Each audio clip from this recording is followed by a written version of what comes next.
नमस्कार, न्यूज 21 देख रहे हैं आप और मैं हूं आपके साथ अखिल। बुलेटिन की शुरुआत करेंगे हनुमानगढ़ से। हनुमानगढ़ के नोहर से है, जहां स्थानीय अपाला स्कूल के खेल मैदान में डबल विकेट क्रिकेट सीनियर वर्ग ट्रायल शिविर का आयोजन हुआ। शिविर का उद्घाटन मुख्य अतिथि Rajasthan double wicket cricket association के प्रदेशाध्यक्ष महेश शर्मा, प्रदेश सचिव सुशील खाजोतिया और डबल विकेट क्रिकेट हनुमानगढ़ के सचिव डॉक्टर सुमित कुक्कड़ ने संयुक्त रूप से किया। ट्रायल कैंप प्रभारी आनंद राजेरा की देखरेख में खिलाड़ियों का ट्रायल हुआ, जिसमें 25 खिलाड़ियों ने भाग लिया। इनमें से 16 खिलाड़ियों का चयन किया गया। हनुमानगढ़ से ब्यूरो चीफ विनोद चौधरी की रिपोर्ट। जोधपुर के ग्रामीण क्षेत्रों में पेयजल किल्लत लगातार बनी हुई है। इसको लेकर अलग अलग गांव में भी प्रदर्शन हो रहे हैं। जोधपुर से भोपालगढ़ जाने वाले राज्य मार्ग को लेकर आज पुलिस को काफी विरोध प्रदर्शनों का सामना करना पड़ा। जाजीवाल गांव के ग्रामीणों ने लंबे समय से पेयजल की मांग को लेकर चेतावनी दी थी। ग्रामीणों की माने तो पिछले 3 सालों से पेयजल के लिए ग्रामीणों को तरसना पड़ रहा है, लेकिन जलदाय विभाग पेयजल सप्लाई नहीं कर रहा है। बनाड़ थाना अधिकारी पुलिस बल के साथ सुबह से ही समझाइश के प्रयास कर रहे हैं और उसके बावजूद भी ग्रामीण अपनी मांगों को लेकर अड़े हैं। जोधपुर से ब्यूरो चीफ मनोहर सिंह की रिपोर्ट। हाँ बताओ। जल समस्या के संकट में हमारी कुल 8 मांगे हैं, जिनमें कोई भी वाटर वर्क्स और जो पानी खोलेंगे तो उनमें मुख्य रहे कम से कम सप्ताह में 7 दिन में एक बार खोलना चाहिए और मिनिमम 4 घंटे, और प्रत्येक वार्ड के वार्ड पंच को इसको सूचित करनी चाहिए, और जो लॉग बुक होती है उसमें मेंशन होना चाहिए और वार्ड पंच के भी उसमें साइन होनी चाहिए। इसके अलावा जो लोकल कर्मचारी यहाँ के, उनकी यहाँ से बदली होनी चाहिए, ताकि हम, क्योंकि इसके संबंध में कुछ ज्यादा शिकायत, और इसके अलावा मेन मुख्य समस्या है जो अवैध कनेक्शन है उनको काट कर यदि वो वापस करे तो उन पे कानूनी कार्रवाई की जाए। आज आपका धरने का कारण आज जल समस्या का है। आज क्या किया आपने यहाँ पे? सड़क जाम की क्या? हाँ, सड़क रास्ता मजबूरन होके जाम करना पड़ा, बाकी हम नहीं करते ऐसा। जल समस्या को लेकर हम पिछले 3 साल से काफी जगह हमने शिकायतें की है, व्यक्तिगत मिले भी है, लेकिन आज तक कोई उसका समाधान नहीं हुआ। काफी आपका परिचय? लिखमाराम बोल रहा हूँ, जाजीवाल खींचे से। अच्छा लिखवाराम जी, एक चीज बताइए, ये कितने समय से आपकी समस्या है और ये पानी को लेकर कहाँ आपने शिकायत की? पिछले लगभग 3 सालों से है, और मैंने जितने पानी के जितने भी डिपार्टमेंट है उनको सबको ऑनलाइन शिकायतें भी की, और पर्सनली भी मिलकर हमने काफी बार उनको बताया कि भाई हमारी ये समस्या है, इनका समाधान कर दीजिए, लेकिन हमारी समस्या कोई समाधान नहीं हुआ। साथ में ये वाटर वर्क्स में उल्टे मनमानी कर रहे हैं। अच्छा लिखवाराम जी, एक चीज देखी जाए, हाईवे को जाम करना कितना उचित है? नहीं, देखिए, मैं मानता हूँ ये अनुचित है, लेकिन जनता हम को परेशानी बिल्कुल है सर, मैं मानता हूँ इस बात को, लेकिन हम काफी परेशान और दुखी होकर हम इस कार्य को करने में सफल हुए। जलदाय विभाग से कोई कर्मचारी आया या नहीं। कोई बात हुई अभी तक आपने? नहीं, अभी तक तो कोई कर्मचारी नहीं आया है। पुलिस वाले आश्वासन दे रहे हैं कि वो आ जाएंगे। तो हमारी कुल 8 मांगे हैं, ये मांगे पूर्ण हो जाएगी तो हम पूर्णतः इस धरने को समाप्त कर देंगे। ठीक है, भारत पानी सिवतिया कर दो और मैं मजूरी का पेट भराई कर लिया, और मैं सब पब्लिक तीनों मरो 3 सालों मार पानी नहीं आवे, और दूजा पाइपड़ा गाल आधा तोड़ दिया, छोड़ दिया, बेचे राज रो टोंको उनमें पानी खोल ले मार तो भली वाटर बॉक्स वाला नहीं, मैं सब आगे कहूँ भली उन्हें हटा दे दो, दूसरा लगा दे बस। अगर पानी नहीं आ रहा तो आप पानी मंगवाते कहाँ से? कितना रुपए देना? मंगवाते थे दूर लाओ तो जोधपुर अटू कटी बोरा कटी दूर दूर पानी मंगाओ, नाडी मुलावे। कितना पैसा लेते? 1500 लेता है एक टंकर का। हाँ, भले सब बोल झूठे। कितने दिन चलता है? चलता है साहब 20 दिन 15 दिन, बस कितना चलेगा। हाँ, क्या नहीं, सीधा नदी और नीर जाए टाके में पानी आ जाए, वो कितना दिन पानी नावो गरबाए कपड़ा धोवो सब कितना खचे। कर लो। हाँ साहब, आप मेरा नाम छोटा देवी। जोधपुर बनाड़ थाना अंतर्गत नांदड़ी के प्रभात नगर में कंपनी से वीआरएस लेने वाले एक व्यक्ति को साइबर ठग गिरोह ने मनी लॉन्ड्रिंग में फंसने और गिरफ्तारी वारंट जारी होने का डर दिखाकर डिजिटल अरेस्ट कर लिया। उससे 11 चेक के जरिए 1.84 करोड़ रुपए 10 खातों में ट्रांसफर करवा लिए।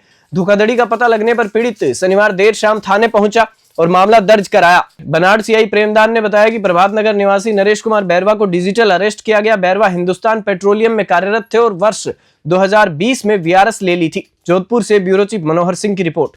और मेरे पास टेलीफोन रेगुलेटरी अथॉरिटी से 25 तारीख को फोन आया सुबह करीब 11 बजे, और उस फोन में ये बताया गया कि आपका 2 घंटे में फोन डिस्कनेक्ट हो जाएगा। अगर कंटिन्यू करनी है सर्विस तो 9 नंबर दबा के एग्जीक्यूटिव से बात करो।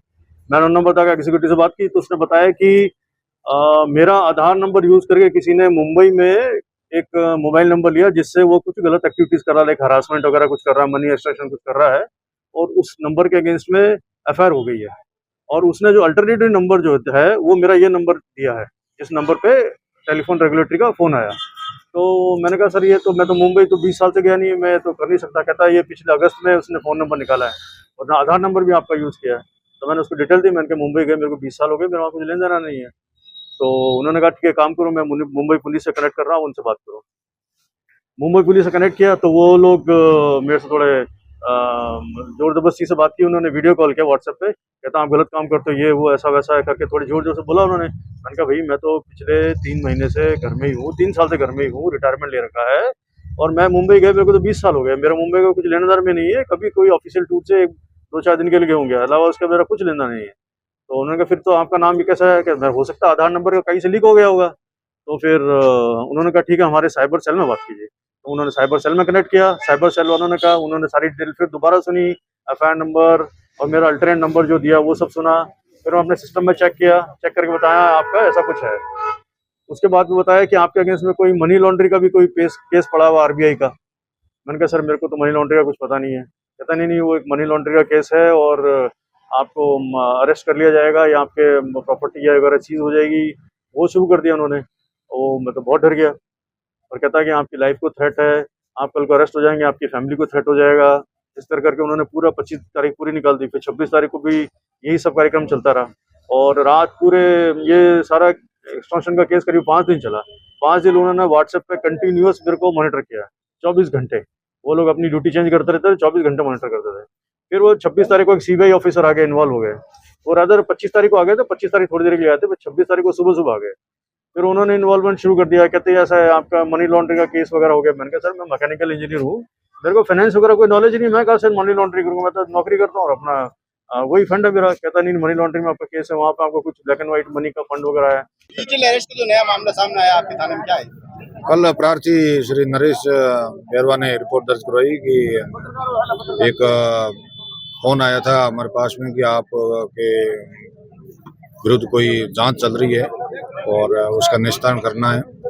और उसमें ये भय में आकर इन्होंने अपने नंबर दिए और उसी नंबरों के आधार पर इनके 14 जो है अलग अलग चेक थे, उस चेक के मार्फत उन्होंने 1,84,85 लाख करीब रुपए उसके अज्ञात व्यक्तियों के खाते में जमा करा दिए, जिस पर बड़ा फ्रॉड हुआ और पुलिस को सूचना मिलने पर पुलिस ने प्रकरण दर्ज किया, जिसकी जांच की जा रही है। सवाई माधोपुर जिला मुख्यालय स्थित महावीर पार्क में आज सर्व समाज की बैठक आयोजित की गई, जिसमें समरावता में विधानसभा उपचुनाव के दौरान उपजे उपद्रव के दौरान निर्दलीय प्रत्याशी नरेश मीणा की गिरफ्तारी के प्रकरण से संबंधित चर्चा की गई। बैठक में निर्णय लिया गया कि नरेश मीणा की रिहाई की मांग को लेकर प्रदेश स्तर पर एक बड़ा जन आंदोलन किया जाना चाहिए। इसमें सर्व समाज के पंच पटेलों नेताओं को आमंत्रित किया गया। बैठक में 100 सदस्यों की एक संघर्ष समिति सर्व समाज संघर्ष समिति के नाम से बनाई गई, जिसमें टोंक सवाई माधोपुर सहित आसपास के सभी क्षेत्रों में रणथंभौर गणेश को निमंत्रण देते हुए गांव ढाणी शहर में पीले चावल बांटने का निर्णय लिया गया। बैठक में करीब 1 लाख लोगों के आने का टारगेट रखा गया है। सवाई माधोपुर से राकेश अग्रवाल की रिपोर्ट। आज समरावता में 13 तारीख को हुए कांड के ऊपर महावीर पार्क में सर्व समाज के द्वारा निर्णय लिया गया है कि हम ऑल राजस्थान के सर्व समाज की एक मीटिंग बरवाड़ा में 8 तारीख को रविवार को करने जा रहे हैं और सर्व समाज से निवेदन करते हैं कि बढ़ चढ़ के और इस सभा को सफल बनाएं। केंद्रीय संस्कृति एवं पर्यटन मंत्री गजेंद्र सिंह शेखावत आज 1 दिवसीय दौरे पर जोधपुर पहुंचे। जोधपुर दौरे के दौरान उन्होंने मीडिया से बात करते हुए कहा कि भारत की सीमाएं सुरक्षित रहे। वहीं धर्मांतरण के मामले में केंद्रीय मंत्री गजेंद्र सिंह शेखावत ने कहा कि जबरन कोई भी धर्मांतरण ना हो कि निश्चित रूप से भी होना चाहिए। इस तरह का कानून राजस्थान की सरकार लेकर आ रही है, मैं स्वागत करता हूं। जोधपुर से ब्यूरो चीफ मनोहर सिंह की रिपोर्ट। कि भारत की सीमाएं सुरक्षित रहें, जिनेवा कन्वेंशन के आधार पर सेना बॉर्डर से पीछे रही, यह तय हुआ था और उसी के अनुरूप भारत में भी सीमा प्रहरियों के रूप में सीमा सुरक्षा बल का गठन हुआ था। श्रद्धेय अटल जी के समय में ये निर्णय हुआ कि एक फोर्स एक सीमा की रक्षा करे। तब से लेकर के पाकिस्तान और बांग्लादेश दोनों सीमा पर सीमा सुरक्षा बल देश के सबसे बड़े केंद्रीय रिजर्व पुलिस फोर्स के रूप में, सेंट्रल आर्म पुलिस फोर्स के रूप में काम कर रही है और अपने नाम के अनुरूप सीमाओं की रक्षा ही नहीं, सुरक्षा करना निश्चित ही सीमा सुरक्षा बल ने, बॉर्डर सिक्योरिटी फोर्स ने इसको लेकर के अद्भुत काम किया है। और मुझे लगता है कि शायद पूरे विश्व भर में एकमात्र ऐसी सेंट्रल आर्म पुलिस फोर्स होगी जिसके पास में जल, थल और नभ तीनों पर काम करने की जिम्मेदारी भी है, क्षमता भी है और अनुभव भी है। 71 की लड़ाई में सीमा सुरक्षा बल ने, कारगिल की लड़ाई में, जम्मू कश्मीर में आतंकवादियों से लोहा लेते हुए, लेफ्ट एक्सट्रीमिस्ट से जो है सामना करते हुए अद्भुत पराक्रम का प्रदर्शन किया है। मैं सीमा सुरक्षा बल के सब जवानों को से लेकर के उनके महानिदेशक तक को हृदयपूर्वक बधाई देता हूँ। और हम सब लोग ऐसे महत्वपूर्ण समय में, जब देश विकसित होने की दिशा में आगे बढ़ रहा है, एक नए जिम्मेदारी के एहसास के साथ में आगे बढ़े। ऐसे राजस्थान कर्मचारी चयन बोर्ड द्वारा 5,934 पशु परिचर के रिक्त पदों के लिए भर्ती परीक्षा का आयोजन 1 दिसंबर से 3 दिसंबर तक सुबह शाम की 2-2 पारियों में 6 पारी में किया जा रहा है। जोधपुर की बात करें तो 6 पारी में जोधपुर में 75 परीक्षा केंद्रों पर 1,33,000 अभ्यर्थी परीक्षा देंगे। कर्मचारी चयन बोर्ड द्वारा नकल को रोकने के लिए विशेष सावधानी बरती गई है। इसके अलावा प्रतिदिन प्रथम पारी में 9 बजे से 12 बजे तक, द्वितीय पारी में 2:30 बजे से 5:30 बजे तक परीक्षा आयोजित की जाएगी। जोधपुर से ब्यूरो चीफ मनोहर सिंह की रिपोर्ट। विश्व एड्स दिवस पर आज प्रतापगढ़ के जिला चिकित्सालय में एक सेमिनार का आयोजन किया गया, जिसमें right path right health theme पर प्रमुख चिकित्सा अधिकारी ने जानकारी प्रदान की। प्रमुख चिकित्सा अधिकारी डॉक्टर ओपी दायमा ने बताया कि विश्व स्वास्थ्य संगठन के निर्देश पर आयोजित विश्व एड्स दिवस के मौके पर आज जिला चिकित्सालय में आयोजित सेमिनार में चिकित्सकों और स्वास्थ्य कर्मियों को संक्रमण से बचाव एवं एड्स की रोकथाम और उस पर नियंत्रण के उपाय बताए गए। प्रतापगढ़ से तेजकरण राठौड़ की रिपोर्ट। आज जिला चिकित्सालय में विश्व एड्स दिवस पर जागृति हेतु स्टाफ में की कार्यशाला रखी गई, जिसमें मुख्य रूप से जो विश्व की WHO के द्वारा जो थीम दी गई है, राइट पाथ राइट हेल्थ और माय राइट्स, तो इस पर चर्चा की गई। और स्पेशली स्टाफ को ये एम्फेसिस किया गया कि सबसे महत्वपूर्ण बात यह है कि आज जो क्वालिटी वर्क में टेस्टिंग में जिला चिकित्सालय प्रतापगढ़ को राज्य स्तर पर आज सम्मानित किया गया है। इस अवसर पर सभी स्टाफ को बधाई दी, अच्छा कार्य किया गया। और इसमें जो जिला चिकित्सालय का स्टाफ है उनको क्वालिटी के बारे में बताया गया है कि यदि अच्छी क्वालिटी में से वर्क किया जाएगा, क्वालिटी में सेफ्टी के बारे में, क्योंकि इसमें सबसे इम्पोर्टेंट चीज़ है कि जो हेपेटाइटिस बी, सी या HIV स्टेटस वाला मरीज है, वो मरीज के अपने राइट्स है वो डिस्क्लोजर नहीं करता है, और स्टाफ को अपनी पूरी सेफ्टी के साथ काम करना चाहिए, जिससे उनको कोई इन्फेक्शन नहीं लगे। इसी बारे में अच्छी कार्यशाला। कर्नाटक के राज्यपाल थावरचंद गहलोत 2 दिवसीय यात्रा पर जोधपुर आए हुए हैं। इस दौरान उन्होंने लोक देवता बाबा रामदेव के दर्शन किए। इसके साथ ही जैसलमेर में तनोट माता के भी दर्शन किए। कल देर रात को वे सर्किट हाउस पहुंचे थे। सर्किट हाउस में रात्रि विश्राम के बाद आज सुबह उन्होंने जीव जंतु कल्याण बोर्ड के अध्यक्ष जसवंत सिंह बिश्नोई से भी मुलाकात की। इससे पहले एयरपोर्ट पर केंद्रीय मंत्री गजेंद्र सिंह शेखावत से भी उनकी मुलाकात हुई। जोधपुर से ब्यूरो चीफ मनोहर सिंह की रिपोर्ट। हनुमानगढ़ के पल्लू क्षेत्र से खबर है, जहां रविवार को सिखों के प्रथम गुरु नानक देव के प्रकाशोत्सव के उपलक्ष्य में गुरुद्वारा श्री गुरु नानक दरबार मायला साहब में विशाल समागम का आयोजन किया गया। संगत के पहुंचने के उपरांत श्री गुरुद्वारा साहब में रखे गए श्री अखंड पाठ साहब का भोग डाला गया। इसके उपरांत गुरुद्वारा श्री बुड्ढा जोहड़ साहब से पहुंचे रागी जत्थे ने गुरबाणी से साध संगत को निहाल किया। इसके उपरांत गुरु का अटूट लंगर संगत में बरताया गया। रावतसर सुखमणि सोसाइटी ने गुरुवाणी से संगत को निहाल किया। रेतीले धोरों के बीच हर वर्ष यह समागम धूमधाम से मनाया जाता है। हनुमानगढ़ से ब्यूरो चीफ विनोद चौधरी की रिपोर्ट। राजस्थान कर्मचारी चयन बोर्ड द्वारा पशु परिचर सीधी भर्ती 2023 के लिए लिखित परीक्षा का आयोजन 1 से 3 दिसंबर 2024 को 6 पारियों में किया जा रहा है। रविवार को हनुमानगढ़ जिले के 35 केंद्रों पर परीक्षा शांतिपूर्ण संपन्न हुई। प्रत्येक पारी के लिए 10,776 परीक्षार्थियों के लिए परीक्षा केंद्र आवंटित किए गए थे।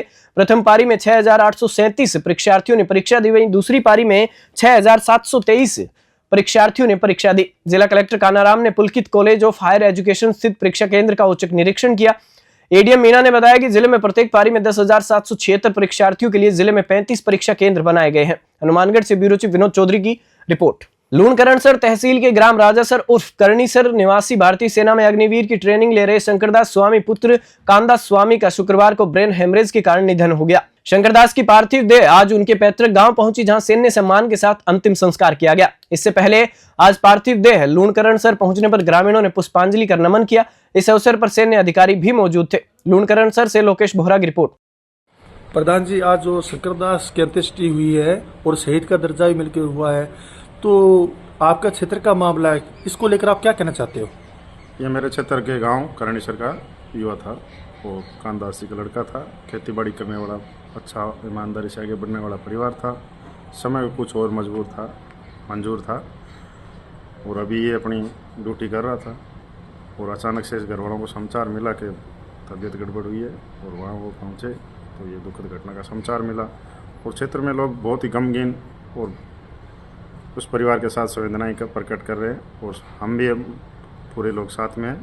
कल परिवार और के लोग और हम केंद्रीय मंत्री माननीय श्रीमान अर्जुन जी मेघवाल साहब से मिले, कैबिनेट मंत्री सुमित जी गोदारा से बात की, और माननीय अर्जुन जी ने राजनाथ सिंह जी से बात कर इस परिवार की पूरी हेल्प की है। राजनाथ सिंह जी और माननीय केंद्रीय मंत्री अर्जुन जी मेघवाल साहब का बहुत बहुत धन्यवाद। और ये इसी तरह हमारे क्षेत्र से युवा आगे भी बढ़ते रहें और क्षेत्र का नाम रोशन करते रहें, लेकिन इस दुख की घड़ी में भगवान इस परिवार की सहायता करे, यही मैं उम्मीद करता हूँ भगवान से प्रार्थना। जयपुर विकास प्राधिकरण में लंबे समय बाद भर्ती की तैयारी की जा रही है। इसके तहत junior accountant, junior assistant stenographer और जूनियर लॉ ऑफिसर जैसे 110 पदों पर भर्तियां की जाएगी। इसको लेकर जयपुर विकास प्राधिकरण द्वारा कर्मचारी चयन बोर्ड और राजस्थान लोक सेवा आयोग को भर्ती करने का प्रस्ताव भी भेज दिया गया है। दरअसल जयपुर विकास प्राधिकरण द्वारा कुल 110 पदों पर भर्ती की जानी है। इनमें से 10 पदों पर भर्ती राजस्थान लोक सेवा आयोग द्वारा प्रस्तावित है। इसके तहत जूनियर लॉ ऑफिसर के 10 पदों पर राजस्थान लोक सेवा आयोग द्वारा भर्ती परीक्षा आयोजित की जाएगी। वही 100 पदों पर भर्ती कर्मचारी चयन आयोग द्वारा प्रस्तावित है। जयपुर से ब्यूरो रिपोर्ट। उत्तर पश्चिम रेलवे के बीकानेर रेल मंडल पर स्थित लॉन्ड्री का रविवार को रेलवे अधिकारियों ने रूटीन निरीक्षण किया। इस दौरान मीडिया कर्मियों, सोशल, ऑनलाइन एवं प्रिंट ने भी लॉन्ड्री की विजिट की। वरिष्ठ मंडल वाणिज्य प्रबंधक भूपेश यादव ने बताया कि मैं पूर्ण स्वच्छता के साथ उच्च क्वालिटी के ऑटोमेटिक मशीनों से लिनेन, चद्दर, कंबलों की धुलाई होती है। साथ ही यात्रियों की सुविधा का पूरा ध्यान रखा जाता है। बीकानेर से कृष्ण आसेरी की रिपोर्ट। जो लॉन्ड्री है वो बीकानेर आज हम खड़े हैं, वहाँ पे यहाँ 8 टन की कैपेसिटी है। यहाँ पे कंबल की धुलाई होती है, चद्दर की धुलाई होती है, पिलो कवर की धुलाई होती है। चद्दर जो है वो जितने भी AC को चद्दर धुलाई की जाती है, वो चद्दर पिलो कवर उसकी धुलाई हर यूज के बाद होती है, ताकि हमारी जनता को, हमारे कस्टमर्स को हाइजीन मिल सके। कंबल की धुलाई होती रहती है। पूरा प्लांट जो है वो मैकेनाइज है, ऑटोमेटिक है, यही धुलती है, यही सूखती है, उसको फिर पैकेजिंग होती है। उसके बाद वो चार्ज करने के बाद ट्रेन आने से पहले उसको डिलीवर करते जाता है। उसके बाद जो हमारा अंदर स्टाफ होता है उसको अपने पैसेंजर को डिलीवर करता है, तो कोई समस्या होती है उसका निवारण नहीं किया जाता है। जैसे कि कई बार ये शिकायत आती है कि सब जो सदरें होती है नहीं पाती है और हाइजीनिक नहीं होती है, उससे बीमारियाँ फैलने का डर भी रहता है। यात्री कोई बीमार भी हो सकता है क्या? बीमारी ऐसा बीमार नहीं हो सकता है। हम पूरा का पूरा प्रोटोकॉल ध्यान रखते हैं, पूरा हमारा जो टेक्निकल क्राइटेरिया जो मीटअप करते हैं, उसके बाद ही चद्दर को डिलीवर किया जाता है। किसी भी तरीके का कोई शॉर्टफॉल हम लोग आगे देते नहीं हैं। उसके बाद उसको सेटल करते हैं। कुछ अगर 1-2% कभी कभार अगर कोई इशू आ गया तो उसके लिए इमरजेंसी कंप्लेंट प्रोसीजर करते हैं। इसके लिए हमारा डिवीजन में बोर्ड रूम बना हुआ है, तुरंत रियल टाइम बेसिस पे चेंज करके उसको हम करवाते हैं। बांसवाड़ा के मध्य प्रदेश बॉर्डर इलाके से जुड़ी खबर है, जहां बांसवाड़ा डूंगरपुर लोकसभा सांसद राजकुमार रोत की स्कॉर्पियो गाड़ी अनियंत्रित होकर पलटी खा गई। बाइक सवार को हल्की चोट आई है, लेकिन सांसद पूरी तरह स्वस्थ हैं। बाइक सवार को अस्पताल में भर्ती करवाया गया है। सांसद राजकुमार रोत ने वीडियो जारी कर बताया कि वे पूरी तरह स्वस्थ है। बता दें कि यह हादसा मध्य प्रदेश के झाबुआ से वापस आते समय हुआ। मौके पर स्थानीय पुलिस पहुंची और गाड़ी निकलवाई गई। डूंगरपुर से सादिक अली की रिपोर्ट। जोहार साथियों, आप सबकी दुआओं से, आप सबकी मेहरबानियों से आज बड़ा हादसा होने से टला। आज मैं मध्य प्रदेश रतलाम के अंदर एक कार्यक्रम, सामाजिक कार्यक्रम में पहुंच रहा था राजस्थान से, और वहीं से मुझे दिल्ली जाना था। उसी दौरान मध्य प्रदेश और राजस्थान के बॉर्डर पे ही एक बिल्कुल साइड में से अचानक बाइक आई और बिल्कुल लहराती हुई हमें, मेरे जो ड्राइवर हैं उन्होंने काफी सतर्कता पूर्वक गाड़ी को उसको बचाने की कोशिश की। इसके बावजूद भी बिल्कुल सामने आ गया, तो मेरे ड्राइवर ने पूरी गाड़ी नीचे उतार दी, तो बड़ा हादसा होने से टला। उसको थोड़ी चोटें आई थी, उसको मैं खुद स्वयं प्राइवेट गाड़ी से रतलाम मेडिकल कॉलेज में एडमिट कराया मैंने। और जिस तरह से हमें भी वहां लगा था और डॉक्टर ने भी कि वो बिल्कुल नशे की धुन में था, लेकिन उसकी भी तबीयत बिल्कुल ठीक है और किसी प्रकार की कोई हताहत नहीं हुई है। आप सबकी मेहरबानी से, आप सबकी दुआओं से हम सही सलामत है, किसी प्रकार की कोई चिंता की जरूरत नहीं है। धन्यवाद, आभार, जोहार।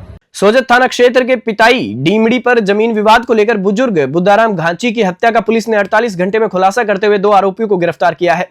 पुलिस उप अधीक्षक अनिल सारण ने बताया कि सीआई कपूराराम चौधरी के नेतृत्व में एक विशेष टीम का गठन कर इस हत्या की वारदात में शामिल आरोपियों को दस्तयाब करने हेतु निर्देशित किया गया था। गठित टीम द्वारा कड़ी मेहनत लगन से कार्य करते हुए बेहतरीन आसूचना नेटवर्क स्थापित कर वृद्ध की हत्या में शामिल 2 आरोपियों को गिरफ्तार करने में सफलता प्राप्त की है। सोजत सिटी से नत्थाराम बोराना की रिपोर्ट। दिनांक 29/11/2024 को दिन में 1 बजे पुलिस को इत्तला मिली कि पूर्णेश्वर धाम के पास एक खेत पर एक वृद्ध व्यक्ति की बॉडी पड़ी है जिसके साथ मारपीट हो रखी है, जिस पर एसएचओ और मैं और एडिशनल एसपी साहब मौके पे पहुंचे।